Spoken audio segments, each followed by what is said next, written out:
امشب در 24 اصرار تهران بر استفاده همزمان از موشک در کنار دیپلماسی. جمهوری اسلامی میگه خواسته های واشنگتن غیر منطقیه و ایران امکان مذاکره نداره. مانور هسته‌ای روسیه بعد از تعلیق نشست پوتین و ترامپ. دبیر کل ناتو درباره حمایت نظامی بیشتر از اوکراین با ترامپ دیدار میکنه. و دیوان بین‌المللی دادگستری میگه اسرائیل به وظایف انسان دوستانش در غزه عمل نکرده. دادگاه عالی سازمان ملل ادعای همدستی کارکنان سازمان آنروا با حماس رو رد کرد. از استودیوی ایران اینترنشنال این 24 است با فرداد فرحزاد. بینندگان ایران اینترنشنال در ایران و سراسر جهان سلام و وقت بخیر. وزیر خارجه ایران میگه تا زمانی که آمریکا از خواسته‌های غیر منطقی و به گفته او بیش از حدش دست نکشه، ایران به مذاکرات با واشنگتن برنمیگرده. به گفته عباس عراقچی تهران به دیپلماسی پایبنده اما از حقوق ملیش هم کوتاه نمیاد. آقای عراقچی گفته ایران به صلح و دیپلماسی باور داره اما طرف مقابل نشون داده به دیپلماسی پایبند نیست. آقای ویتکاف به طریق واسطه‌ها تماس‌هایی رو برقرار می‌کنند، پیام‌هایی رو می‌فرستند. موضع ما روشن هست. جمهوری اسلامی ایران البته که اهل صلح هست، اهل دیپلماسی هست، ولی این به معنی گذشتن از حقوق مردم ایران نیست. هر جا که منافع ملی ایران، مصالح عالی کشور بتونه از طریق دیپلماسی تامین بشه، ما حتما فروگذاری نخواهیم کرد. ولی مواجه با کسانی هستیم که هیچگاه به دیپلماسی پایبندی نداشتن. ما همین امسال 2 تا تجربه داشتیم. یکی مذاکراتی که برقرار شد، در حین مذاکره حمله نظامی صورت گرفت و آمریکا هم حمایت کرد هم خودش ملحق شد و بعد در نیویورک زمینه‌های مذاکراتی و زمینه‌های راه یافتن یک راه حل معقول و مبتنی بر منافع متقابل پیدا شد، وجود داشت کاملا، ولی باز با درخواست‌های زیاده خواهانه و غیر معقول طرف آمریکایی خب این مذاکرات به سرانجام نرسید. بنابراین ما تا وقتی که این روحیه، این رویکرد وجود داره، این تجربیات تلخ در رابطه با مذاکره با آمریکا وجود داره، طبیعی هستش که امکان ورود مجدد به مذاکره نداریم مگر اینکه این رویکرد تغییر پیدا بکنه، قبول بکنن که بر اساس منافع متقابل، بر اساس احترام متقابل از موضع برابر وارد مذاکراتی بشن که هدفش یافتن راه حل‌های دیپلماتیک و مسالمت‌آمیز هست برای مشکلاتی که وجود داره. در همین حال مدیر کل آژانس بین‌المللی انرژی اتمی گفته حمله‌های آمریکا و اسرائیل به تأسیسات هسته‌ای ایران خسارات سنگینی به بار آورده اما دانش فنی ایران برای غنیسازی اورانیوم همچنان حفظ شده و سانتریفیوژهای این کشور قابل بازسازی اند. گروسی گفته ایران حدود 400 کیلوگرم اورانیوم با غنای 60% در اختیار داره که نزدیک به سطح لازم برای ساخت سلاح هسته‌ای و در صورت ادامه غنیسازی تهران میتونه مواد کافی برای تولید حدود 10 بمب هسته‌ای رو داشته باشه.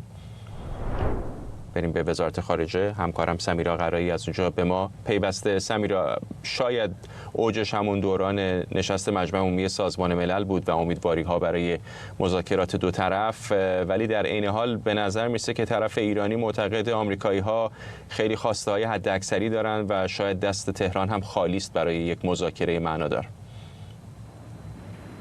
فرداد، تلاش هایی که در مجمع عمومی شد و الان هم داری بهش اشاره میکنی در صحبت آقای عراقچی آمده این رو اون یک هفته‌ای که اینها در نیویورک بودن خود آقای عراقچی باز چند روز بیشتر از آقای پزشکیان ماند و هفته بعدش هم تلاش های دیپلماتیک خودش رو ادامه داد، داره این رو در کنار 5 دور مذاکره قرار میده. این اولین باره و نشون میده که چقدر جمهوری اسلامی در اون داستان مجمع عمومی تلاش کرد که جلوی فعال شدن مکانیزم مارشه رو بگیره، تلاش کرد که یک راهی پیدا بکنه. میدونیم که یک قراری گذاشتن دور میز بنشینند با حضور طرفای اروپایی، ویتکاف هم بیاد بنشینه. از این طریق خواستند که مذاکره مستقیم انجام بدن ولی طرف اروپایی هم نشسته باشه و میدونیم که اصلا آقای ویتکاف سر اون میز نیامد و صحبتی نکرد. طرف آمریکایی هزاران بار فکر می‌کنم دیگه در این مدت ما این رو تکرار کردیم که خواهان اینه که جمهوری اسلامی برنامه هسته‌ای رو بگذاره کنار، به این معنا که غنی‌سازی اورانیوم رو در داخل خاک خودش بگذاره کنار، میتونه انرژی هسته‌ای، توان هسته‌ای داشته باشه، ولی حق غنیسازی در داخل ایران رو نداره. عین همین حرف آقای ونس باز روز گذشته در اسرائیل زد که دنبال این هستیم که ایران به شکوفایی برسه، مسئله‌ای ندارن، فقط تنها چیزی که میخواد اینه که جمهوری اسلامی برنامه هسته‌ای خودش رو بگذاره کنار، که معنیش اینه که غنیسازی در داخل خاک ایران رو بگذاره کنار. چه در دوران مذاکرات این رو از جمهوری اسلامی خواستند، اونها قبول نکردند، چه در دوران مجمع عمومی سازمان ملل متحد خواستن، جمهوری اسلامی قبول نکرد. الان حرفی که آقای عراقچی هم میزنه همینه که اگر شما این رو بپذیرید که ما غنیسازی رو در داخل خاک خودمون انجام بدیم، حالا درصدش دیگه محل مناقشه است، بحث یک آری یا خیره که آری شما غنیسازی داخل خاک خودتون بکنید یا خیر. اگر سر این بتونن به توافق برسند، خب ما وارد یک مجمع مذاکرات طولانی با جزئیات میتونیم بشیم که در نهایتش یک توافقی رخ بده. ولی بحث اینجاست که ایالات متحده چنین چیزی رو نخواهد پذیرفت. اگر پذیرفتنی بود، قبل از جنگ 12 روزه ایالات متحده به نوعی یک راه حلی پیدا میکرد با جمهوری اسلامی که بخواد این رو حل بکنه. همچنان همون بنبسته، همچنان عین همین صحبتایی که ما قبل از جنگ 12 روزه انجام میدادیم. در این بین تأسیسات فردو، نطنز و اصفهان آسیب جدی دیده. صحبتایی که آقای گروسی کرده بسیار مهمه، هم از این منظر که داره تایید میکنه که اینها آسیب جدی دیدن، هم از این منظر که دوباره زمزمه این که جمهوری اسلامی میتونه به سلاح هسته دست پیدا بکنه از زبان رئیس یک سازمانی که غیر سیاسی است، وابسته است به سازمان ملل متحد، باز اون زمزمه ها داره شروع میشه. ما پیش از این قبل از جنگ بارها و بارها اینها هشدار داده بودند. حالا هشداری که گروسی میده با هشداری که روبیو میده فرق میکنه. آقای گروسی رئیس یک سازمان غیر سیاسی است که داره وظیفه خودش رو انجام میده که گزارش بده که کشور عضو کجا ایستاده. گروسی پیشتر بارها گفته بود که اینها فاصله کمی دارن تا اینکه بخوان به سلاح هسته دست پیدا بکنن، یا با مقدار اورانیومی که در دست دارن چه تعداد سلاح میتونن بسازن. دوباره این صحبت ها شروع شده. آقای گروسی میگه بله اونها آسیب دیده، آسیب جدی دیده، ولی همچنان جمهوری اسلامی دانش ساخت سانتریفیوژ داره، همچنان جمهوری اسلامی امکان غنیسازی داره و اینه که در نهایت میتونه به 10 بمب هسته‌ای دست پیدا بکنه. این زمزمه و این صحبت‌ها میتونه باز مقدمات یک مجموعه تنش‌های دیگر، تنش‌های بیشتری رو سر بحث هسته‌ای ایران مقدمه برای اون باشه و این صحبت‌ها رو باید فردا جدی گرفت که از سمت آقای گروسی الان داره میاد. ممنونم از تو سمیرا قرای، همکارم در وزارت خارجه آمریکا. در همین حال اسماعیل بقایی سخنگوی وزارت خارجه ایران گفته ایران برای حفظ منافع ملیش از توان موشکی و دیپلماسی به طور همزمان استفاده میکنه. همزمان محمد باقر قالیباف رئیس مجلس ایران هم تلاش آمریکا و 3 کشور اروپایی در فعالسازی مکانیزم ماشه و حمایت 2 عضو دائم شورای امنیت از ایران رو نشانه ای از شکل‌گیری نظم نوین جهانی توصیف کرده که به گفته او تصمیمات اون دیگه در یک پایتخت گرفته نمیشه. همکارم بزرگمهر شرف‌الدین از استودیو دیگر ما در واشنگتن به ما پیوسته. بزرگمهر، به خصوص بعد از جنگ 12 روزه این تصور برای بسیاری ایجاد شده بود و شاید هنوز هم هست که یک تغییر پارادایمی در مورد ایران شکل گرفته، چه در داخل چه در خارج. اما آن چیزی که از طرفای ایرانی به خصوص الان داریم میشنویم به نظر میرسه که برآوردشون این هست که فعلا دست کم چیزی از مذاکره دستگیر اونها نخواهد شد. درسته فرداد. من فکر کنم برای اینکه بتونیم جواب بهتری به این مسئله بدیم، بهتره که بریم یک نگاهی بکنیم ببینیم در تهران چه اتفاقی داره میفته و در واشنگتن چه اتفاقی میفته. 1 سال پیش واشنگتن یک پایتخت مضطرب بود. میدیدش که ایران داره به سمت هسته‌ای شدن پیش میره. تا ساخت بمب اتم شاید هفته‌ها فاصله داشت. میدیدش که متحدش اسرائیل در خاورمیانه به شدت تحت حمله گروه‌های نیابتی ایرانه و رئیس جمهورش نگران بودش که حتی مورد ترور عوامل جمهوری اسلامی قرار بگیره. در تهران همه چیز خیالشون راحت بود، اعتماد به نفس زیادی وجود داشت، برنامه هسته‌ای به سرعت پیش میرفت، سطح غنیسازی بالا رفته بود و ذخایر موشکی ایران بسیار بالا بود. اما جنگ 12 روزه این معادله رو به طور کامل عوض کرد.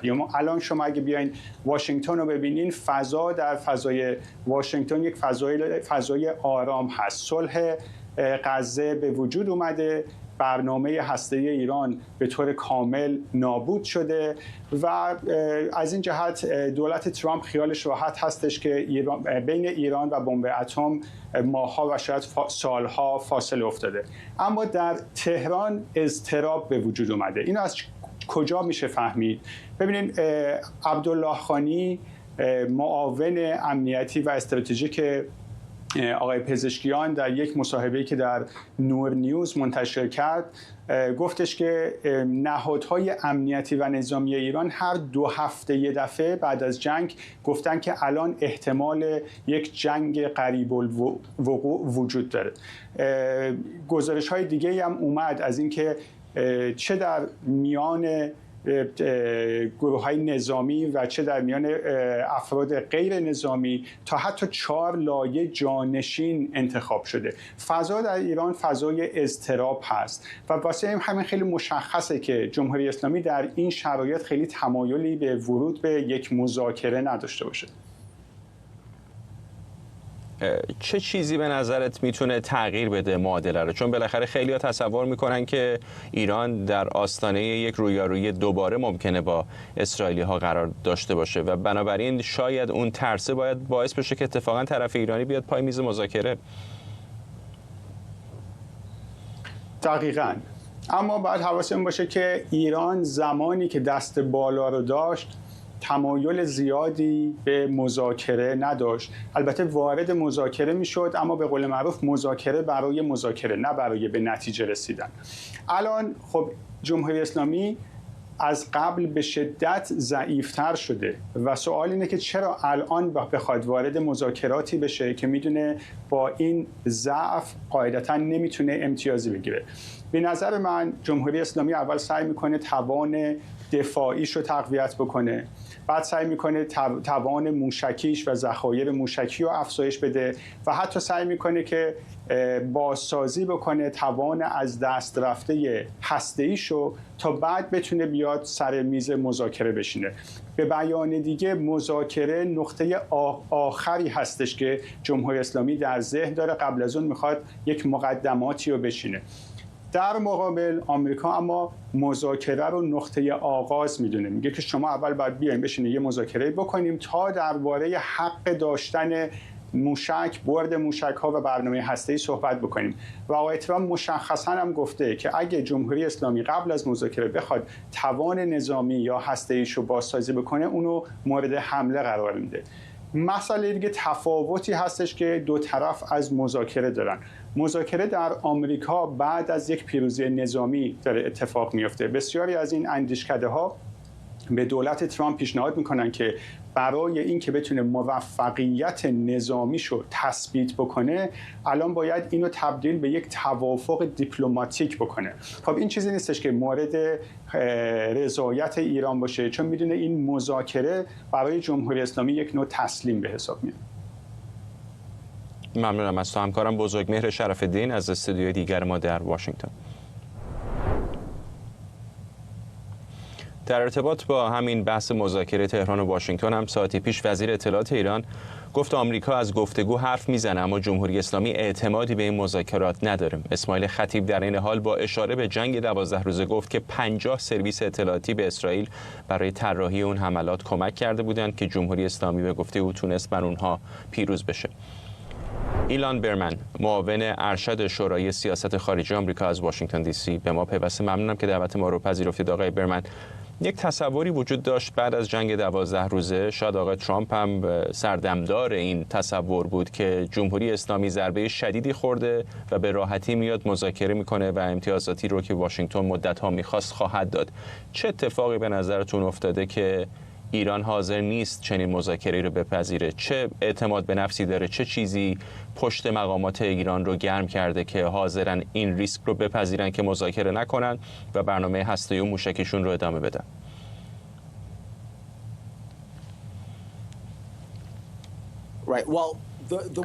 خب طوری که من قضیه رو میبینم اینه که داریم به دو سناریوی بالقوه نگاه میکنیم. یکی همون چیزی که همکار شما هم داشت راجبش صحبت میکرد، این نیازی که رژیم داره که تا حدی اهرمی برای خودش فراهم کنه که چیزی داشته باشه که اصلا تسلیم کنه، امتیازی داشته باشه که تحویل بده وقتی که به مذاکره بیان. به نظر من این یک سناریوی خیلی محتمل هست. رژیم ایران به دلیل وضعیت اقتصادیش، به دلیل وضعیت منابعش، به دلیل آثار ادامه دار جنگ 12 روز در موضع خیلی ضعیفی است و شاید ضعیفتر از اون باشه که احساس کنه که میتونه بیاد به میز مذاکره. این یک سناریو. سناریوی دیگری که فکر میکنم محتمل هست که تاریک‌تره اینه که رژیم ایران واقف هست از نظر ایدئولوژیکی یک سیستم بسته است و چنان سرمایه‌گذاری مشروعیتی کرده در رفتن به سمت موشک‌های بالستیک و برنامه هسته‌ای که ورود به مذاکرات برای رژیم حس تسلیم رو القا میکنه و واقعا روش نمیشه که چنین کنه. و اگر که این سناریو واقعیت داشته باشه، در واقع رژیم داره روی این قضیه قمار میکنه که ترامپ اگرچه در جنگ 12 روزه تابستان به اسرائیل کمک کرد، الان محافظه‌کارتر خواهد بود، اکراه بیشتری از اقدام نظامی علیه ایران خواهد داشت. این برای اسرائیل چقدر میتونه مخاطره آمیز باشه اگر ایران این تصور رو داشته باشه که آمریکایی‌ها هر کارتی رو که میتونستن در جنگ 12 روزه رو کردند، حتی بمب افکن‌های B2 رو فرستادن برای بمباران تأسیسات هسته ایران و خطر از بیخ گوششون گذشته و الان میتونن دوباره آرام آرام برنامه‌هاشون رو ادامه بدن و منتظر بمونن تا دولت‌های نتانیاهو و ترامپ کارشون به پایان برسه.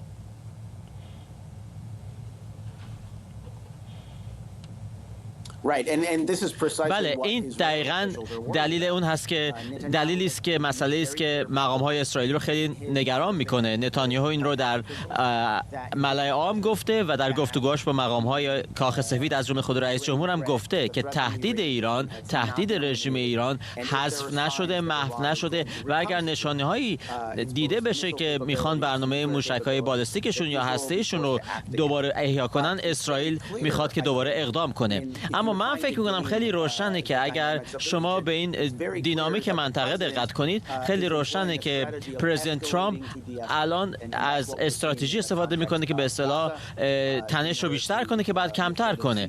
به عنوان مثال در غزه میخواد مواظب باشه که آتش بس نقض نشه و کاخ سفید به اعتقاد من اکراه خواهد داشت، ابا خواهد داشت از اینکه اقدام نظامی اسرائیل رو در آینده ازش حمایت کنه در قبال ایران. این به این معنی نیست که اسرائیل اقدام نخواهد کرد، اما خب شرط بندی کردن روی این که ممکنه آمریکا در دفعه بعد که بخواد از اسرائیل حمایت کنه کنتر عمل کنه. بنابراین اگر درست حرف شما رو دریافته باشم، علیرغم بعضی از ادعاهای اسرائیلی ها و آمریکایی ها برنامه هسته‌ای ایران رو عقب انداختند، اما نتونستند به طور کامل اون رو متوقف بکنن. کما اینکه همین الان می‌بینیم آقای گروسی میگه 400 کیلوگرم اورانیوم غنی شده همچنان در دست ایرانه.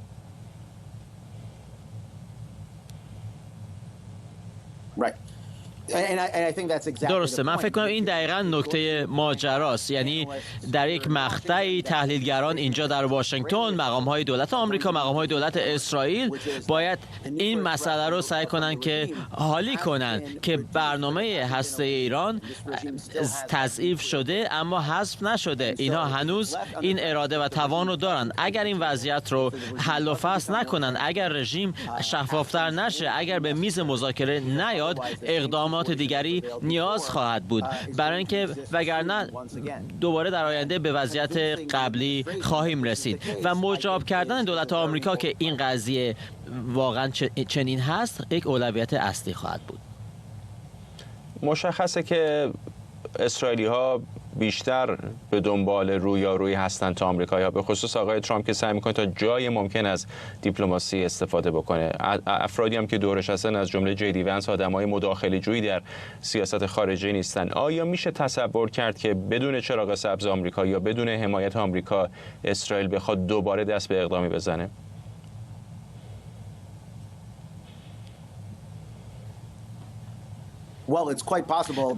بله این خیلی محتمل هست که اسرائیل میتونه چنین بکنه، ولی آمریکا بهش خواهد گفت که ما شرکت نخواهیم کرد.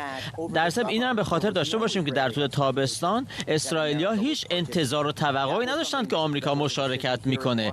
این تصمیم بود که در واشنگتن گرفته شد و دیرتر گرفته شد. بعد از این بود که اسرائیل عملیاتش رو و بمباران برنامه هسته ایران رو شروع کرده بود. بنابراین خیلی روشنه که اسرائیل آماده است که به تنهایی هم اقدام کنه، اما چیزی که میخواد ازش پرهیز کنه اینه که چراغ قرمز از آمریکا دریافت نکنه. ممنونم از شما ایلان برمن، معاون ارشد شورای سیاست خارجی آمریکا از واشنگتن دی سی با ما. امروز دبیرکل ناتو با دونالد ترامپ در کاخ سفید دیدار میکنه تا درباره حمایت از اوکراین و آتش‌بس در جنگ با روسیه گفتگو کنند.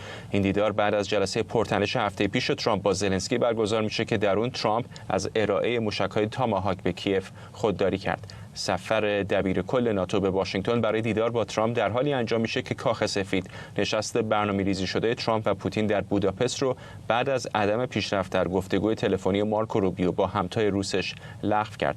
همزمان با این تحولات رویترز میگه روسیه در قلمرو خودش رزمایش هسته‌ای گسترده‌ای رو برگزار کرده که شامل شلیک موشک‌های غارپیما از زمین، زیردریایی و هواپیما بوده. همکارم آرش علایی از استودیو ما در واشنگتن به ما پیوسته. آرش، هفته پیش امیدواری‌ها اینجا در واشنگتن وجود داشت که شاید رهبران فدراسیون روسیه و ایالات متحده آمریکا در بوداپست با هم دیدار بکنن. الان که دبیرکل ناتو به واشنگتن اومده تصویر به نظر خیلی متفاوت میاد تا یک هفته پیش. درسته و این حرکتی که آقای مارک روته انجام داده هم با سورپریز مواجه شد از در واشنگتن. مثلا عکسی و تیتر زده بود که آقای روته به محض اینکه اون در واقع ملاقات زلنسکی و ترامپ به نظر آمد که شکراب شده است، سوار جت شخصی شد و وارد واشنگتن دی سی شد. مسئله اصلی این است که در واشنگتن الان اتفاق نظر وجود دارد در مورد اینکه روسیه توانایی نظامی برای اینکه بخواد کل اوکراین رو تصرف کند نداشته است. آقای پوتین طرحی که ریخته بود برای تصرف اوکراین بود که یک هفته‌ای برود اونجا رو بگیرد. فکر کرد اوکراینی‌ها براش غلط میزنن و مردم اونجا وای میسن به عنوان ارتش آزادی بخش به ارتش پوتین نگاه میکنن. همچین اتفاقی کاملا نیفتاده است. پوتین کاملا در مرداب اوکراین فعلا گیر افتاده. ارتشش یک اینچ در حال پیشروی است. آقای ترامپ میگوید نزدیک 7000 سرباز روز در هفته کشته میشوند یا زخمی میشوند و دیگر نمیتوانند به خط مقدم جبهه بازگردند. بنابراین داستان دادن یا ندادن موشک‌های تاماهاک به اوکراین الان از دستور کار واشنگتن خارج شده است. یک بخشیش سیاستی بود که دولت بایدن هم پیش گرفته بود فرداد، برای اینکه نمیخواستند روسیه رو، فقط میخواستن ضعیف کنن. فکرشون این بود دولت بایدن و چند بارم وزیر دفاعش لوید آستین سومی رو بارها گفت که هدف واشنگتن این است که روسیه رو آنچنان ضعیف بکنند از لحاظ نظامی که دیگه روسیه فکر این که به کشورهای دیگه حمله کند رو نکند. و الان این اتفاق افتاده است. موشک‌های تاماهاک هم این داستان رو فقط تنش بیشتری ایجاد می‌کند در جهت همون خبری که تو خوندی، در جهت اینکه روسیه شروع کند تهدید کردن، تهدیدهای اتمی، موشک‌های قاره‌پیما. چیزی که اینجا با عنوان جوک و شوخی میگویند در مورد روسیه این است که روسیه یک پمپ بنزین بزرگی است که بمب اتمی هم دارد. این کل کار روسیه این است که تولید گاز و نفت بکند بفروشد و نزدیک 4000 کلاهک هسته‌ای ولی دارد. این چیزی است که واشنگتن رو نگران می‌کند، اینکه روسیه تهدیدات اتمیش رو یکی بیشتر بکند و ناگهان اجرایی بکند. این چیزی است که واشنگتن ازش پرهیز دارد. ندادن موشک‌های تاماهاک به آقای زلنسکی به معنای این نیست که آمریکا حمایت خودش از اوکراین قطع می‌کند. در این حال یک سری از فشارهایی که الان آقای ترامپ دارد می‌آورد برای اینکه زلنسکی و اروپا بخش‌هایی از اون طرح پوتین رو قبول کند. آقای پوتین میگوید منطقه دانباس مال روسیه است کامل. الان ترامپ داره با پوتین مذاکره میکنه که شاید 80 به 20 شاید 70 به 30 تقسیم بشه، 70 روسیه 20 یا 30 به اوکراین. و آقای پوتین میگوید دونتسک هم مال ماست. زلنسکی میگوید دونتسک خط قرمز است، ما الان بخشای عمده از دونتسک رو داریم، چرا عقب نشینی کنیم؟ و الان فعلا صحبت سر این است که آقای ترامپ میگوید بیشتره اون چیزایی که پوتین خواسته است رو باید زلنسکی قبول کنه، باید این آتش بس صورت بگیره. و بنابراین فعلا ندادن تاماهاک به اوکراینی ها یک جوری هم به خاطر این است که آقای ترامپ دیدیم بارها میگوید که پوتین ساده نیست برای مذاکره، ولی زلنسکی هم دست کمی ندارد از او و هر بارم آقای زلنسکی آمده است به کاخ سفید ما شنیده این پشت سرش حرف و حدیث بوده است، گفته است جنجالی شده است، گفتن دو طرف سر هم داد کشیدن. بگم این رو هم روندی بوده که بر طبق گزارش خبرنگاران کاخ سفید آقای زلنسکی با همه دارد. آقای زلنسکی رهبر یک کشوری است که به شدت تحت فشار است، به دنبال این است که مهمات و آذوقه برای کشور خودش جمع بکند و غیر از غرب و آمریکا هم متحد دیگری ندارد. بنابراین فعلا حضور آقای روته برای این است که کاخ سفید میگوید الان زمان مذاکره با روسیه نیست، زمان صحبت با ائتلاف، زمان صحبت با متحدین آمریکا در ناتو است. ممنونم از تو همکارم آرش علایی از استودیو دیگر ما همینجا در واشنگتن دی سی. آرش آرامش حقوقدان و کارشناس امنیت ملی هم از واشنگتن به ما پیوسته. آقای آرامش، چه هست که به نظر میرسه آقای ترامپ در بعضی زمینه‌های سیاست خارجه، مثلا همین جنگ غزه، توفیقات حداقل نسبی داره، ولی در مورد روسیه هر تلاشی که میکنه آخرش تا اینجا دست کم به شکست انجام میده. گره کار کجاست؟ اینجا باید موفقیت‌هاش رو دید و برای اون هم دلایلش رو نشون داد. از اون طرف شکست‌هایی هم که حالا ترامپ داشته دلایل خودش داشته. دلیل اصلیش همت برای موقعی که پیروز میشه و از اون طرف کمکاری موقعی که سیاست خارجیش به شکست میانجامد. سیاست خارجی آقای ترامپ از نه فقط این دوره، حتی دوره قبلی هم که رئیس جمهور بود و الان هم که خب در وسط جنگ اوکراین هستیم، در قبال روسیه سیاست هیچ وقت خوبی نبود. گهگاهی بهتر شد ولی 4 قدم به عقب بود و 1 قدم به جلو. سیاست خارجیشون ولی در جاهای دیگه در قبال هند و پاکستان آوردن اینها به سر میز مذاکره و آتش بس، در مورد مسئله آزادسازی گروگان‌ها، در مورد محدود کردن برنامه هسته‌ای جمهوری اسلامی و غیره و غیره و غیره. فشار مضاعف به ونزوئلا میتونه بسیار موفق آمیزتر بوده باشه، ولی اون سیاستی که در قبال روسیه داره، به خصوص عده سمپات‌های پیغام شاید بگیم پروپاگاند پوتین در این کابینه هستن. من امروز داشتم صبح یک حالت ریویوی کتابی بود در مورد در مورد آقای برژنسکی مرحوم که در همین دانشگاه هاپکینز یک برنامه بود. در صورت اون نویسنده کتاب که یکی از خبرنگارای خیلی معروفه و یکی از سردبیران مجله روزنامه فاینانشال تایمز، از اون صحبت میگفت که مدتی است هلند خب کشور کوچیکه ولی هم عضو ناتو و همین که برای سایز خودش قد و قامت اطلاعاتی و جامعه اطلاعاتی خیلی خوبی داره، دیگه با ایالات متحده در مورد روسیه اطلاعات تقسیم نمیکنه، به خاطر امثال خانم تالسی گابرت رئیس کل اطلاعات هماهنگی ایالات متحده که سمپات روسه و یک سری افرادی را آقای ترامپ آورد در کابینه که صرفا فقط عزلتگرا و انزواجو نیستن. خانم تالسی گابرت یکیشه. آقای جی دی ونس یکی دیگه شه، یعنی آقای جی دی ونس هیچ عقب نشینی نبوده که تا حالا بد بدونه. یعنی کلا اگر این طیف خاص مگا یا اونهایی که میخوان آمریکا رو دوباره پر عزت بکنن، ببینید کلا در سیاست خارجی به قول معروف علاقه ندارن برای اینکه ایالات متحده ها رو دخالت بکنه یا کمک بکنه به بهبود روابط. ولی اون برای قضیه هم امثال هستن مثل آقای مارکو روبیو، مثل ارزم حضور شما وزیر دفاع آقای پیت هکست که باز میگم ایشون هرچی به آقای ترامپ رو گوش میکنه ولی خیلی هم عزلتگرا به انزواجو نیست، ولی اون کسی که الان هم دیپلمات اصلی کشور هست، وزیر خارجه است و مشاور امنیت ملی آقای مارکو روبیو، اینجا او هستش که بازی مقداری بهش امید هست. مسئله اصلی اینجاست آقای فرخزاد. آقای ترامپ تا حالا چند بار برای پوتین خط قرمز کشیده و این خطا رد شده.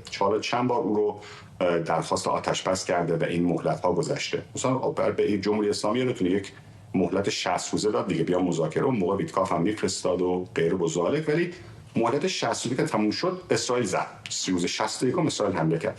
بارها شده که خط قرمزهای آقای پوتین آقای ترامپ رو رد کردن، ولی آقای پوتین نیامد، آقای ترامپ نیامده که روس‌ها رو تنبیه بکنه و دوچندان مسلح بکنه اوکراین‌ها. در این شکی نیست که روسیه آقای آرامش اگر یه پرانتز همینجا باز بکنم، وضعیت فدراسیون روسیه هم با جای دیگری مثل جمهوری اسلامی یا گروه حماس در غزه متفاوته. عضو دائم شورای امنیت که مسلح به سلاح‌های هسته‌ای هم هست، یک نگاهی هم به شرق اروپا داره. کشور کم توانی به هر حال نیست. یک بازی خطرناک با روسیه میتونه کل جهان رو با آتش بکشه. اتفاقا عقب نشینی جلوی امثال پوتین کشور دنیا رو به آتش میکشه. موقعی که شما نشون میدید به پوتین که حاضر نیست تمام و کمال از این متحد دفاع بکنید، پس فردا ممکنه بره لیتوانی، لاتویا، استونی یا لهستان رو اشغال بکنه یا بهشون حمله بکنه. اگر این اتفاق بیفته دیگه ایالات متحده مجبوره بر اساس بند 5 پیمان ناتو دخالت بکند و از همپیمانان خودش دفاع بکنه. اتفاقا درسته پوتین نه حماس نه اسرائیل نه جمهوری اسلامی و هیچ کدوم از اینها شبیه هم نیستن، همه ماهیت متفاوتی دارن با هم دیگه. ولی اینجا مسئله اصلی هستش که آقای پوتین موقعی که میدونه که عواقبی، تبعاتی، پیامدی برای رفتارش نیست و میدونه که آقای ترامپ تا حالا او رو به قول معروف تنبیه نکرده و او رو جدا سر جاش نشونده، به این کار ادامه میده. یکی از بزرگترین اشتباهات آقای ترامپ این بود که آورد در آلاسکا، در خاک ایالات متحده آقای پوتین رو آورده. عملا شما دارید به یک جنایتکار جنگی و به یک کسی که یک حکومت یاغی حمله کرده به یک کشور مستقل دموکراتیک، او رو بهش مشروعیت میدید. موقعی که ما چرا میگیم مثلا امثال چه میدونم رهبرای فلان کشور نباید بیان در کاخ سفید یا کاخ سفید نباید با کیم جانگ اون یا یه روزی مثلا با رؤسای مثلا سران حکومت جمهوری اسلامی یا با روسیه دیدار کنه. چرا؟ چون صرف ایستادن رئیس جمهور ایالات متحده بغل یک رئیس دولت، یک رئیس حکومت، اون مشروعیت میده. همون لحظه بعد از اینکه آقای پوتین از ایالات متحده خارج شد و رفت، دیدید که در یک چند تا برنامه بین‌المللی مفصل هم دعوتش کردن، رؤسای جمهور مختلف بودن، حتی آقای مودی از هندوستان رفت اونجا و دیگه اون قبح بغل آقای پوتین وایسادن دیگه ریخته بود. قبل از اون خیلی کمتر این اتفاق میافتاد. سیاست ترامپ در قبال روسیه تا حالا 4 قدم به عقب، 1 قدم به جلو بوده. سیاست درست اینه، کاری که در ماه ژوئیه کردن، تقسیم اطلاعاتی و تقسیم اطلاعاتی عملیاتی با نیروهای اوکراینی، دادن ادوات سخت افزار و نرم افزار اطلاعاتی و سخت افزار جنگی به نیروهای اوکراینی. و این رو هم در نظر داشته باشید موقعی که میگم هر وقت که ایالات متحده حمایتش رو کمتر میکنه، روسیه حملاتش رو چندان میکنه. دقیقاً یک رفتاری دارد یا رفتار شبیه دارد به جمهوری اسلامی، ولی یکی نیستن، اینو متوجه هستم.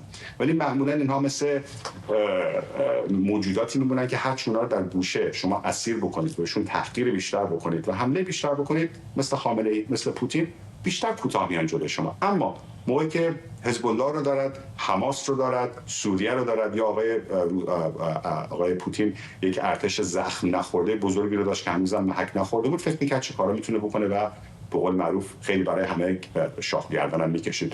اینجا باید به نظر من ایالات متحده پشت متحدش وایسه. یک گزینه طلایی است آقای فرزاد. این به قول قطب جدید چین، روسیه، کره شمالی، جمهوری اسلامی و مثلا ونزوئلا و کوبا و غیره حالا که تو این میافتن، بگیم این جبهه ضد غرب بازوی نظامیش در اروپا و عملاً اوراسیا و اروپا فدراسیون روسیه است. این الان شدیداً بهش ضربه خورده. نگذاریم کره ها و به خصوص چینی ها اون رو بازسازی بکنن. اون هنوز نیاز دارد که به نظر من این ضعف های خودش رو فعلا از این زخم‌ها رنج ببره. چون که باید ترمیم بکنه و بعد به این راحتی نمیتونه قوای نظامیش رو به قول معروف دوباره بازسازی بکنه و خطری نباشد برای زل یا بگیم برای اون زل شرقی ناتو که هم مرز روسیه هم هستن، به خصوص کشورهای بالتیک. ممنونم از شما. آرش آرامش شوقدان و کارشناس امنیت ملی از واشنگتن. دیوان دادگستری بین‌المللی از اسرائیل خواسته نیازهای اساسی غیر نظامیان رو در نوار غزه فراهم کنه و به نهادهای امدادرسان سازمان ملل اجازه فعالیت کامل بده. این دیوان در عین حال ادعای اسرائیل مبنی بر عضویت بخش قابل توجهی از کارکنان آنروا در حماس رو رد کرده. در مقابل وزارت خارجه اسرائیل رأی مشورتی دیوان لاهه رو تلاش سیاسی برای اعمال فشار بر اسرائیل با پوشش حقوقی توصیف کرده. این دادگاه با هدف بررسی میزان پایبندی اسرائیل به وظایفش در قبال سازمان ملل و ارائه کمک‌های بشردوستانه به فلسطینیان برگزار شده بود.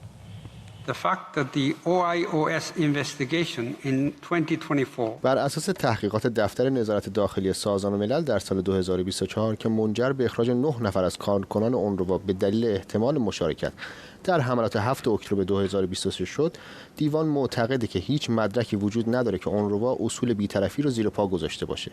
علاوه بر این، از نظر دیوان اسرائیل ادعاهای خود مبنی بر عضویت بخش قابل توجهی از کارکنان اونروا در حماس یا دیگر گروه‌های تروریستی را اثبات نکرده. اسرائیل موظفه که با نهادهای امدادی سازمان ملل از جمله اونروا در زمینه ارائه کمک‌ها همکاری کنه. Provided by the United Nations and its entities, including UNRWA.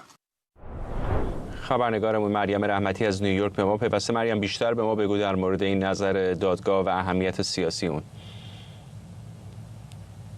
فرداد، این اولین باره که عالی ترین نهاد قضایی سازمان ملل مشروعیت محاصره غزه رو به چالش کشیده و اعلام کرده که اسرائیل نمیتونه با نام امنیت مانع کمک رسانی به فلسطینی ها بشه. دیوان دادگستری بین المللی همچنین در این رأی بر حق تعیین سرنوشت فلسطینی ها تاکید کرده و گفته که اسرائیل به عنوان قدرت اشغالگر در غزه به تعهدات قانونی خودش در تامین کمک‌های انسانی عمل نکرده. قضات اعلام کردند که در واقع هیچ قدرت اشغالگری نمیتونه به دلایل امنیتی تمام فعالیت‌های بشردوستانه رو متوقف بکنه و حتی اضافه کردند که اسرائیل نباید از گرسنگی به عنوان ابزار جنگی استفاده بکنه که این موضوع بسیار مهم هستش در این رأی که امروز صادر شده. دیوان اضافه کرده که مردم غزه از نظر دسترسی به غذا، دارو و آب آشامیدنی در شرایط بسیار بدی قرار دارند و باید اسرائیل اجازه بده که در واقع کمک‌های بشردوستانه به نوار غزه برسه. همچنین این دیوان ادعاهای اسرائیل همونطور که تو گفتی مبنی بر نفوذ حماس در ساختار اونروا رو رد کرده و گفته که هیچ مدرکی بر عضویت قابل توجه کارکنان این آژانس در گروه تروریستی حماس در واقع ارائه نشده. قضات تاکید کردند که اونروا ستون فقرات کمک رسانی انسانی در غزه هستش و هیچ نهادی نمیتونه جایگزینش بشه. دیوان از اسرائیل خواسته که هرچه زودتر همکاری خودش رو با اونروا از سر بگیره و امنیت امدادگران سازمان ملل رو چه در غزه و چه هم در کرانه باختری تضمین بکنه. به هر حال رأی امروز میدونیم که الزام آور نیست، تنها یک نظر مشورتیه که وظایف اسرائیل رو بر اساس قوانین بین المللی یادآوری میکنه، اما از نظر سیاسی و اخلاقی فرداد میتونه وزن زیادی برای اسرائیل داشته باشه. به هر حال این سومین پرونده است که طی 2 سال گذشته در ارتباط با اسرائیل در این دیوان مطرح میشه و ربطی به شکایت آفریقای جنوبی علیه اسرائیل نداره. میدونیم که اون پرونده آفریقای جنوبی اتهام نقض کنوانسیون نسل کشی رو مطرح میکنه و الزام آور هستش و هنوز هم در جریانه. میدونیم که دیوان دادگستری بین المللی اختلاف‌های میان کشورها رو بر پایه قوانین بین المللی بررسی میکنه و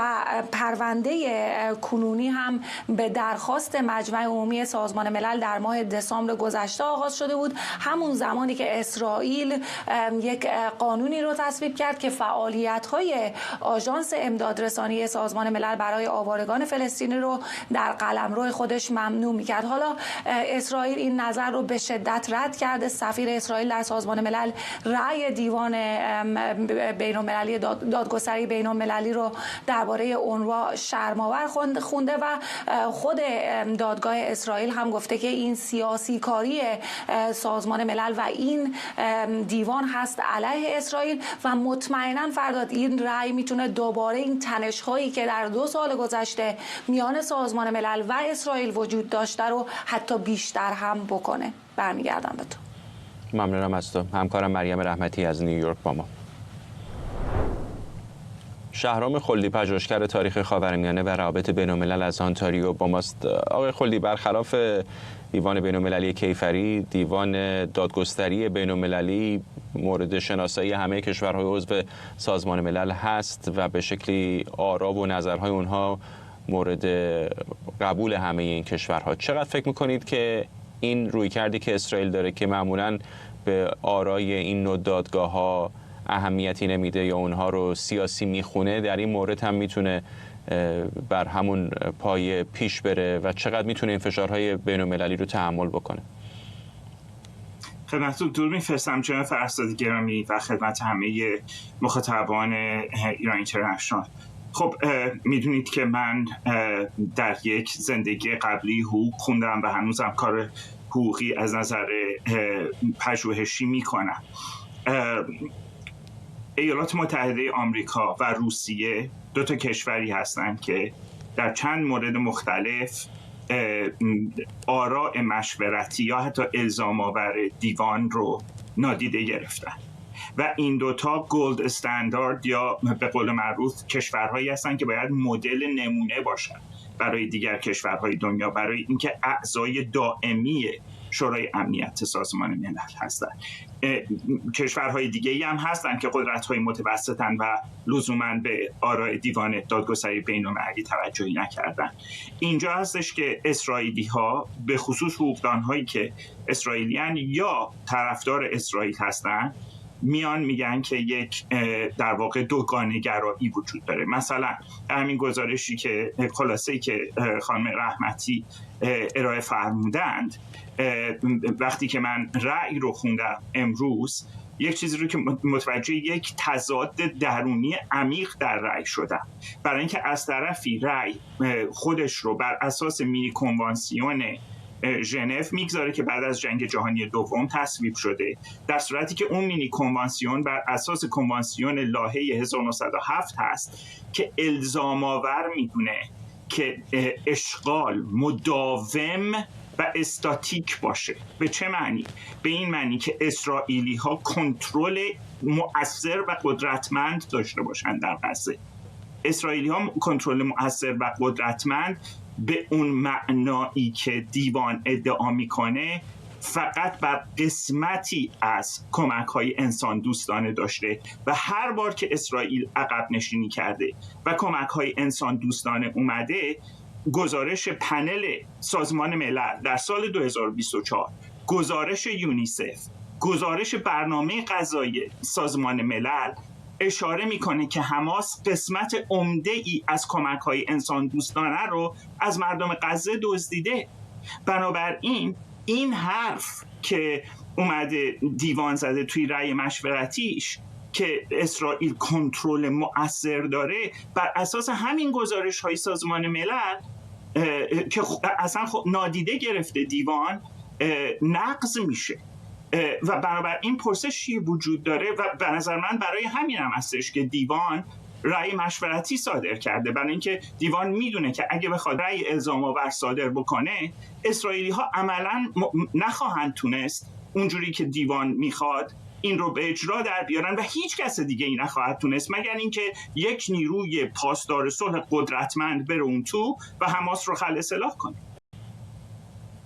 میدونم که روابط اسرائیل با نهادهای بین‌المللی بالا و پایین زیاد داره، ولی خب خیلی اوقات خود اونها هم از این نهادها و از این چارچوب‌های سازمان ملل استفاده میکنن برای پیشبرد دیپلماسی خودشون، برای محکوم کردن گروه‌هایی مثل حماس. چقدر این انتخاب آلاکارت آرای دادگاه‌ها به مشروعیت اسرائیل ضربه میزنه؟ خب در این مورد تردیدی نیست که ائتلاف روسیه، چین و کشورهایی که به اصطلاح به کشورهای جنوب معروفند یا کشورهای جهان سومی سابق، کشورهای در حال توسعه فعلی، موفق شدن که یک اجماعی رو علیه اسرائیل به وجود بیارن و مشروعیت روانی اسرائیل رو در بخش قابل توجهی از افکار عمومی جهانی، به خصوص در بین بخش‌های مشخصی از رای دهندگان اروپایی، تحت تاثیر قرار بدن. و پرسشی که وجود داره این هستش که اسرائیلی که انقدر خوب بود در مبارزه با این جنگ افکار عمومی و تبلیغات، چرا موفق نشده تا اینجا؟ و بقیده من علتش دقیقاً همین هست که اسرائیل گرفتار شده. از یک طرف ناچاره که عضو سازمان ملل باشه و به سازمان ملل تکیه بکنه، از طرف دیگه هم این دوگانه سوزی ها و در واقع تبعیض هایی که سازمان ملل نسبت بهش انجام میده رو نمیتونه بهش پاسخ بده و ما هنوز هیچ رأیی ندیدیم. مثلا توی این رأی مشورتی دیوان میتونست به اعمال تبهکارانه حماس اشاره بکنه ولی اشاره نکرد. چرا؟ برای اینکه دیوان معتقده که در مجموع اسرائیل قدرت برتر هست و به نظر من یک دلیلش این هستش که آقای نتانیاهو نتونستن برخلاف این که گفتن پیروزی صورت گرفته واقعا به قضیه خاتمه بدن. ممنونم از شما. شهرام خلدی، پژوهشگر تاریخ خاورمیانه از آنتاریو، و ممنونم از شما که بیننده ما بودید.